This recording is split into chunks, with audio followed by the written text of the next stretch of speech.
Learning ടിപ്സിൻ്റെ മറ്റൊരു വീഡിയോയിലേക്ക് എല്ലാവർക്കും സ്വാഗതം. ഇന്ന് നമ്മൾ ചർച്ച ചെയ്യുന്നത് 10ാം ക്ലാസ്സിലെ ജിയോഗ്രഫിയിലെ രണ്ടാമത്തെ ചാപ്റ്ററായ കാറ്റിൻ്റെ ഉറവിടം തേടി എന്ന പാഠഭാഗത്തിലെ പ്രധാനപ്പെട്ട ഒബ്ജക്റ്റീവ് ടൈപ്പ് ചോദ്യങ്ങളാണ്. നമുക്ക് ചോദ്യങ്ങളിലേക്ക് പോകാം. ഒന്നാമത്തെ ചോദ്യം, വാസ്കോഡ ഗാമ കാപ്പാട് എത്തിച്ചേർന്നത് എന്നാണ്? ഉത്തരം 1498 മെയ് 20. രണ്ടാമത്തെ ചോദ്യം, അന്തരീക്ഷ വായു ചെലുത്തുന്ന ഭാരം എന്ത് പേരിൽ അറിയപ്പെടുന്നു? ഉത്തരം അന്തരീക്ഷമർദ്ദം. മൂന്നാമത്തെ ചോദ്യം, ഭൗമോപരിതലത്തിൽ വായു ചെലുത്തുന്ന ശരാശരി ഭാരം എത്ര? ഉത്തരം ഒരു ചതുരശ്ര സെന്റിമീറ്ററിന് 1034 മില്ലിഗ്രാം. നാലാമത്തെ ചോദ്യം, അന്തരീക്ഷമർദ്ദം അളക്കാൻ ഉപയോഗിക്കുന്ന ഉപകരണം ഏത്? ഉത്തരം രസബാരോമീറ്റർ. അഞ്ചാമത്തെ ചോദ്യം, അന്തരീക്ഷമർദ്ദം അളക്കാനുള്ള ഏകകം ഏതാണ്? ഉത്തരം മില്ലി ബാർ അല്ലെങ്കിൽ ഹെക്ടോ പാസ്കൽ. ശരാശരി അന്തരീക്ഷമർദ്ദത്തിൽ ബാരോമീറ്ററിലെ സ്ഫടികക്കുഴലിൽ രസത്തിന്റെ അളവ് എത്രയായിരിക്കും? ഉത്തരം 76 സെന്റിമീറ്റർ. ഏഴാമത്തെ ചോദ്യം, ശരാശരി അന്തരീക്ഷമർദ്ദം എത്രയാണ്? ഉത്തരം 1013.2 മില്ലി ബാർ അല്ലെങ്കിൽ ഹെക്ടോ പാസ്കൽ. എട്ടാമത്തെ ചോദ്യം, അന്തരീക്ഷ വായുവിലെ ജലാംശത്തിന്റെ അളവ് എന്ത് പേരിൽ അറിയപ്പെടുന്നു? ഉത്തരം ആർദ്രത. ഒമ്പതാമത്തെ ചോദ്യം, ഉയരം, താപം, ആർദ്രത എന്നിവ വർദ്ധിക്കുമ്പോൾ അന്തരീക്ഷ മർദ്ദത്തിലുണ്ടാകുന്ന മാറ്റം എന്ത്? ഉത്തരം അന്തരീക്ഷമർദ്ദം കുറയുന്നു. പത്താമത്തെ ചോദ്യം, ഉയരം, താപം, ആർദ്രത എന്നിവ കുറയുമ്പോൾ അന്തരീക്ഷമർദ്ദത്തിനുണ്ടാകുന്ന മാറ്റം എന്ത്? ഉത്തരം അന്തരീക്ഷമർദ്ദം കൂടുന്നു. 11ാമത്തെ ചോദ്യം, ചുറ്റുപാടുകളെ അപേക്ഷിച്ച് ഒരു പ്രദേശത്ത് അന്തരീക്ഷമർദ്ദം കൂടുതലാണെങ്കിൽ ആ പ്രദേശത്ത് ഏത് തരം മർദ്ദമാണ് അനുഭവപ്പെടുന്നത്? ഉത്തരം ഉച്ചമർദ്ദം. 12ാമത്തെ ചോദ്യം, ചുറ്റുപാടുകളെ അപേക്ഷിച്ച് ഒരു പ്രദേശത്ത് മർദ്ദം കുറവാണെങ്കിൽ ആ പ്രദേശത്ത് ഏത് തരം മർദ്ദമാണ് അനുഭവപ്പെടുന്നത്? ഉത്തരം ന്യൂനമർദ്ദം. 13ാമത്തെ ചോദ്യം, ഒരേ അന്തരീക്ഷമർദ്ദം അനുഭവപ്പെടുന്ന സ്ഥലങ്ങളെ തമ്മിൽ ബന്ധിപ്പിച്ചു വരക്കുന്ന സാങ്കല്പിക രേഖകൾ എന്ത് പേരിൽ അറിയപ്പെടുന്നു? ഉത്തരം സമമർദ്ദ രേഖകൾ. 14ാമത്തെ ചോദ്യം, മധ്യരേഖ ന്യൂനമർദ്ദ മേഖലയുടെ സ്ഥാനം എവിടെയാണ്? ഉത്തരം മധ്യരേഖയ്ക്ക് തെക്ക് 5 ഡിഗ്രി മുതൽ വടക്ക് 5 ഡിഗ്രി വരെ. 15ാമത്തെ ചോദ്യം, നിർവാത മേഖല എന്നറിയപ്പെടുന്ന പ്രദേശം ഏതാണ്? ഉത്തരം മധ്യരേഖ ന്യൂനമർദ്ദ മേഖല. 16ാമത്തെ ചോദ്യം, ഉപോഷ്ണ ഉച്ചമർദ്ദ മേഖലയുടെ സ്ഥാനം എവിടെയാണ്? ഉത്തരം 30 ഡിഗ്രി വടക്ക് 30 ഡിഗ്രി തെക്ക് അക്ഷാംശങ്ങളിൽ. 17ാമത്തെ ചോദ്യം, കുതിര അക്ഷാംശം എന്ന പേരിൽ അറിയപ്പെടുന്ന മേഖല ഏതാണ്? ഉത്തരം ഉപോഷ്ണ ഉച്ചമർദ്ദ മേഖല. 18ാമത്തെ ചോദ്യം, ഉപധ്രുവീയ ന്യൂനമർദ്ദ മേഖലയുടെ സ്ഥാനം എവിടെയാണ്? ഉത്തരം 60 ഡിഗ്രി വടക്ക് 60 ഡിഗ്രി തെക്ക് അക്ഷാംശങ്ങളിൽ. 19ാമത്തെ ചോദ്യം, ധ്രുവീയ ഉച്ചമർദ്ദ മേഖലയുടെ സ്ഥാനം എവിടെയാണ്? ഉത്തരം 90 ഡിഗ്രി വടക്ക് 90 ഡിഗ്രി തെക്ക് അക്ഷാംശങ്ങളിൽ. 20ാമത്തെ ചോദ്യം, ഉച്ചമർദ്ദ മേഖലയിൽ നിന്നും ന്യൂനമർദ്ദ മേഖലയിലേക്കുള്ള വായുവിന്റെ തിരശ്ചീന ചലനം എന്ത് പേരിൽ അറിയപ്പെടുന്നു? ഉത്തരം കാറ്റുകൾ. 21ാമത്തെ ചോദ്യം, കാറ്റിന്റെ വേഗതയെയും ദിശയെയും സ്വാധീനിക്കുന്ന ഘടകങ്ങൾ ഏതൊക്കെയാണ്? ഉത്തരം മർദ്ദചരിവ്, കോറിയോലിസ് പ്രഭാവം, ഘർഷണം. 22ാമത്തെ ചോദ്യം, ഭൗമോപരിതലത്തിൽ സ്വതന്ത്രമായി ചലിക്കുന്ന വസ്തുക്കൾക്ക് ഭ്രമണ നിമിത്തം ഉത്തരാർദ്ധഗോളത്തിൽ സഞ്ചാരദിശയ്ക്ക് വലത്തോട്ടും ദക്ഷിണാർദ്ധഗോളത്തിൽ സഞ്ചാരദിശയ്ക്ക് ഇടത്തോട്ടും വ്യതിചലനമുണ്ടാകുന്നതിന് കാരണമാകുന്ന ഫലം എന്ത് പേരിൽ അറിയപ്പെടുന്നു? ഉത്തരം കോറിയോലിസ് ബലം. 23ാമത്തെ ചോദ്യം, കോറിയോലിസ് ബലം കണ്ടെത്തിയത് ആരാണ്? ഉത്തരം ഗുസ്റ്റവ് ഡി കോറിയോലിസ്.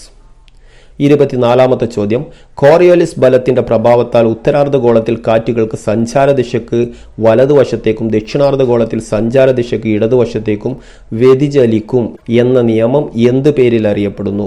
ഉത്തരം ഫെറൽ നിയമം. 25ാമത്തെ ചോദ്യം, ഫെറൽ നിയമം ആവിഷ്കരിച്ചത് ആരാണ്? ഉത്തരം അഡ്മിറൽ ഫെറൽ. 26ാമത്തെ ചോദ്യം, ആഗോളവാദങ്ങൾ ഏതൊക്കെയാണ്? ഉത്തരം വാണിജ്യവാദങ്ങൾ, പശ്ചിമവാദങ്ങൾ, ധ്രുവീയ പൂർവ്വവാദങ്ങൾ. 27ാമത്തെ ചോദ്യം, ഇരു അർദ്ധഗോളങ്ങളിലെയും ഉപോഷ്ണ ഉച്ചമർദ്ദ മേഖലകളിൽ നിന്ന് മധ്യരേഖാ ന്യൂനമർദ്ദ മേഖലയിലേക്ക് വീശുന്ന കാറ്റുകൾ എന്തു പേരിൽ അറിയപ്പെടുന്നു? ഉത്തരം വാണിജ്യവാദങ്ങൾ. 28ാമത്തെ ചോദ്യം, ഉത്തരാർദ്ധഗോളത്തിൽ വാണിജ്യവാദങ്ങൾ ഏത് ദിശയിൽ നിന്നാണ് വീശുന്നത്? ഉത്തരം വടക്ക് കിഴക്ക്. അതുകൊണ്ട് തന്നെ വടക്കു കിഴക്കൻ വാണിജ്യവാദങ്ങൾ എന്ന പേരിലാണ് അവ അറിയപ്പെടുന്നത്. 29ാമത്തെ ചോദ്യം, ദക്ഷിണാർദ്ധഗോളത്തിൽ വാണിജ്യവാദങ്ങൾ എന്ത് പേരിൽ അറിയപ്പെടുന്നു? ഉത്തരം തെക്കു കിഴക്കൻ വാണിജ്യവാദങ്ങൾ. തെക്കു കിഴക്ക് ദിശയിൽ നിന്ന് വീശുന്നു. 30ാമത്തെ ചോദ്യം, വാണിജ്യവാദങ്ങൾ സംഗമിക്കുന്ന മധ്യരേഖ ന്യൂനമർദ്ദ മേഖല എന്ത് പേരിൽ അറിയപ്പെടുന്നു? ഉത്തരം ഇന്റർ ട്രോപ്പിക്കൽ കൺവേർജൻസ് സോൺ. 31ാമത്തെ ചോദ്യം, ഉപോഷ്ണ ഉച്ചമർദ്ദ മേഖലയിൽ നിന്ന് ഉപധ്രുവീയ ന്യൂനമർദ്ദ മേഖലയിലേക്ക് വീശുന്ന കാറ്റുകൾ ഏതാണ്? ഉത്തരം പശ്ചിമവാദങ്ങൾ. 32ാമത്തെ ചോദ്യം, ദക്ഷിണാർദ്ധഗോളത്തിൽ ആഞ്ഞു വീശുന്ന പശ്ചിമവാദങ്ങൾ ഏതൊക്കെയാണ്? ഉത്തരം റോറിംഗ് ഫോർട്ടീസ്, 40 ഡിഗ്രി അക്ഷാംശങ്ങളിൽ വീശുന്നു. ഫ്യൂറിയസ് 50s, 50 ഡിഗ്രി അക്ഷാംശങ്ങളിൽ വീശുന്നു. ഷ്രീക്കിംഗ് 60s, 60 ഡിഗ്രി അക്ഷാംശങ്ങളിൽ വീശുന്നു. 33ാമത്തെ ചോദ്യം, ധ്രുവീയ ഉച്ചമർദ്ദ മേഖലയിൽ നിന്നും ഉപധ്രുവീയ ന്യൂനമർദ്ദ മേഖലയിലേക്ക് വീശുന്ന കാറ്റുകൾ എന്ത് പേരിൽ അറിയപ്പെടുന്നു? ഉത്തരം ധ്രുവീയ പൂർവ്വവാദങ്ങൾ. 34ാമത്തെ ചോദ്യം, മൺസൂൺ എന്ന പദം രൂപം കൊണ്ടത് ഏത് അറബി പദത്തിൽ നിന്നാണ്? ഉത്തരം മൗസിം. 35ാമത്തെ ചോദ്യം, മൺസൂൺ കാറ്റുകളുടെ ഗതിമാറ്റം ആദ്യമായി നിരീക്ഷിച്ച അറബി പണ്ഡിതൻ ആരായിരുന്നു? ഉത്തരം ഹിപ്പാലസ്. 36ാമത്തെ ചോദ്യം, മൺസൂൺ രൂപം കൊള്ളാനുള്ള കാരണങ്ങൾ എന്തൊക്കെയാണ്? ഉത്തരം സൂര്യന്റെ അയനം, കോറിയോലിസ് പ്രഭാവം, തപനത്തിലെ വ്യത്യാസം. 37ാമത്തെ ചോദ്യം, പകൽ സമയത്ത് കടലിൽ നിന്നും കരയിലേക്ക് വീശുന്ന കാറ്റ് എന്ത് പേരിൽ അറിയപ്പെടുന്നു? ഉത്തരം കടൽ കാറ്റ്. 38ാമത്തെ ചോദ്യം, രാത്രി സമയങ്ങളിൽ കരയിൽ നിന്ന് കടലിലേക്ക് വീശുന്ന കാറ്റ് എന്ത് പേരിൽ അറിയപ്പെടുന്നു? ഉത്തരം കരക്കാറ്റ്. 39ാമത്തെ ചോദ്യം, പകൽ സമയത്ത് താഴ്വരയിൽ നിന്നും പർവ്വത ചെരിവിലൂടെ മുകളിലേക്ക് വീശുന്ന കാറ്റ് എന്ത് പേരിൽ അറിയപ്പെടുന്നു? ഉത്തരം താഴ്വരക്കാറ്റ്. 40ാമത്തെ ചോദ്യം, രാത്രി സമയങ്ങളിൽ പർവ്വത മുകളിൽ നിന്ന് താഴ്വരയിലേക്ക് വീശുന്ന കാറ്റ് എന്ത് പേരിൽ അറിയപ്പെടുന്നു? ഉത്തരം പർവ്വതക്കാറ്റ്. 41ാമത്തെ ചോദ്യം, വടക്കേ അമേരിക്കയിലെ റോക്കി പർവ്വതനിരയുടെ കിഴക്കൻ ചെരുവിലൂടെ വീശുന്ന ഉഷ്ണക്കാറ്റ് ഏതാണ്? ഉത്തരം ചിനൂക്ക്, മഞ്ഞുതീനി എന്ന പേരിലാണ് ഈ കാറ്റ് അറിയപ്പെടുന്നത്. 42ാമത്തെ ചോദ്യം, ആൽപ്സ് പർവ്വതനിര കടന്ന് വടക്കൻ താഴ്വാരത്തേക്ക് വീശുന്ന കാറ്റ് ഏതാണ്? ഉത്തരം ഫൊൻ. 43ാമത്തെ ചോദ്യം, ആഫ്രിക്കയിലെ സഹാറ മരുഭൂമിയിൽ നിന്ന് പടിഞ്ഞാറൻ ആഫ്രിക്കയിലേക്ക് വീശുന്ന പ്രാദേശികവാദം ഏത്? ഉത്തരം ഹർമാറ്റൻ. 44ാമത്തെ ചോദ്യം, ഉഷ്ണകാലത്ത് രാജസ്ഥാൻ മരുഭൂമിയിൽ നിന്ന് ഉത്തരേന്ത്യൻ സമതലങ്ങളിലേക്ക് വീശുന്ന ഉഷ്ണക്കാറ്റ് ഏതാണ്? ഉത്തരം ലൂ. 45ാമത്തെ ചോദ്യം, ഉഷ്ണകാലത്ത് ദക്ഷിണേന്ത്യയിൽ വീശുന്ന മാങ്ങ പഴുക്കുന്നതിനും പൊഴിയുന്നതിനും കാരണമാകുന്ന പ്രാദേശികവാദം ഏതാണ്? ഉത്തരം മാംഗോ ഷവേഴ്സ്. 46ാമത്തെ ചോദ്യം, അന്തരീക്ഷത്തിലെ ഒരു ന്യൂനമർദ്ദ കേന്ദ്രത്തിലേക്ക് ചുറ്റുമുള്ള ഉച്ചമർദ്ദ പ്രദേശങ്ങളിൽ നിന്ന് അതിശക്തമായി കാറ്റ് ചുഴറ്റി വീശുന്ന പ്രതിഭാസം എന്ത് പേരിൽ അറിയപ്പെടുന്നു?